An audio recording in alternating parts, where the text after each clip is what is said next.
দর্শক, পররাষ্ট্র মন্ত্রণালয়ে রয়েছেন আমাদের সহকর্মী মুক্তা মাহমুদ। আমরা যুক্ত হচ্ছি তার সঙ্গে। মুক্তা, দিল্লিতে বাংলাদেশ হাই কমিশনে হামলার চেষ্টা করছে কেন ভারতীয়রা, আর নিরাপত্তা নিয়ে পররাষ্ট্র মন্ত্রণালয় কি বলছে?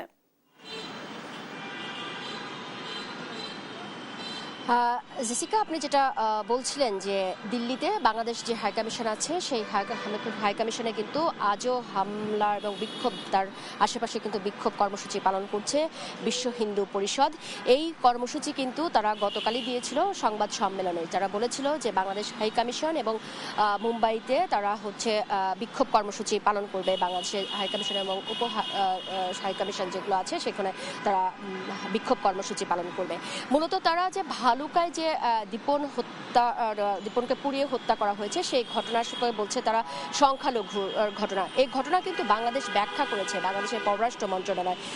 আপনি হয়তো জেনে থাকবেন যে গেল কয়েকদিন ধরেই এই যে ঢাকা দিল্লি যে সম্পর্কে উত্তেজনাকর পরিস্থিতি তৈরি হয়েছে, এর মধ্যেই কিন্তু ভারত যে বিবৃতি দিয়েছে এবং দীপন হত্যাকে সংখ্যালঘুর সাথে যখন সম্পৃক্ত করা হয়েছে, তখন কিন্তু পররাষ্ট্র উপদেষ্টা তৌহিদ হোসেন তিনি কিন্তু স্পষ্ট করেছেন যে তিনি বাংলাদেশের নাগরিক।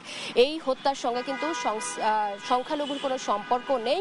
একই সঙ্গে যারা হত্যা করেছে হত্যাকারীদের কিন্তু বিচারের আওতায় আনার কথাও কিন্তু তারা বলছেন এবং সে চেষ্টা কিন্তু সরকার করে যাচ্ছেন এবং তারা ইতিমধ্যে কিন্তু আমরা দেখেছি যে সে পদক্ষেপও কিন্তু বাংলাদেশ সরকার নিয়েছে।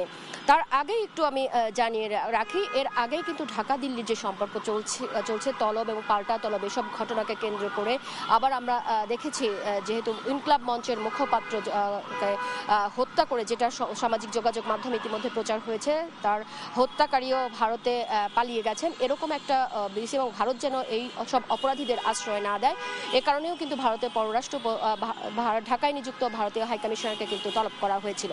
তো আজও কিন্তু এই যে ঘটনাগুলো ঘটছে, কিছুক্ষণ আগে আপনি একটা যেটা রিপোর্ট দেখবেন, রিপোর্টে বলা হয়েছে কিন্তু যে বাংলাদেশ হাইকমিশনের সামনে, দিল্লিতে বাংলাদেশ হাইকমিশনের সামনে, তারপরে হচ্ছে আগরতলা উপ হাইকমিশন, সহকারী হাইকমিশন, একই সঙ্গে শিলিগুড়িতে ভিসা আবেদন কেন্দ্র, এই সবগুলোতে কিন্তু হামলা এবং ভাঙচুরের ঘটনা ঘটে। এই সব ঘটনার প্রেক্ষিতে আজ সকালে কিন্তু ঢাকায় নিযুক্ত ভারতীয় হাইকমিশনার প্রণয় ভার্মাকে তলব করে বাংলাদেশের পররাষ্ট্র মন্ত্রণালয় এবং তাকে তলব করে এই ঘটনাগুলো কিন্তু উল্লেখ করে যেটাকে নিন্দা এবং একই সঙ্গে এই ঘটনা উদ্বেগজনক। একই সঙ্গে সেখানে যারা আছেন, বাংলাদেশের কূটনৈতিক কর্মকর্তারা যারা আছেন তারা কিন্তু নিরাপত্তার হুমকি বোধ করছেন এবং এই ঘটনাগুলো যে শুধুমাত্র তাদের নিরাপত্তা হুমকি ফেলছে না, তারা একই সাথে কিন্তু বাংলাদেশ ভারত যে সম্পর্ক, সেই সম্পর্কেও কিন্তু প্রভাব ফেলছে।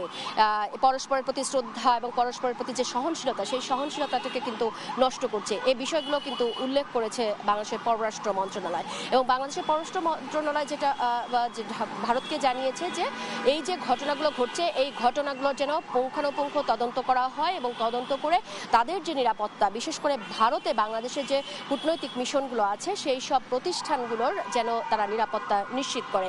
একই সাথে ভবিষ্যতে যেন এই ধরনের কোনো ঘটনা না ঘটে, তাদের সে কারণে নিরাপত্তা নিশ্চিতের কথাও কিন্তু বলা হয়েছে। তবে আজ যে ঘটনা ঘটছে, আপনি যেটা প্রতিবেদনে জানলেন, সেই সব ঘটনা বিশেষ করে যে দিল্লিতে বাংলাদেশ হাইকমিশন এবং মুম্বাইতে যে হামলার ঘটনা, বিক্ষোভের ঘটনা ঘটছে, এর প্রেক্ষিতে আসলে ভারত এবং বাংলাদেশের পররাষ্ট্র মন্ত্রণালয়ের কি অবস্থান এখনো পর্যন্ত জানা যায়নি।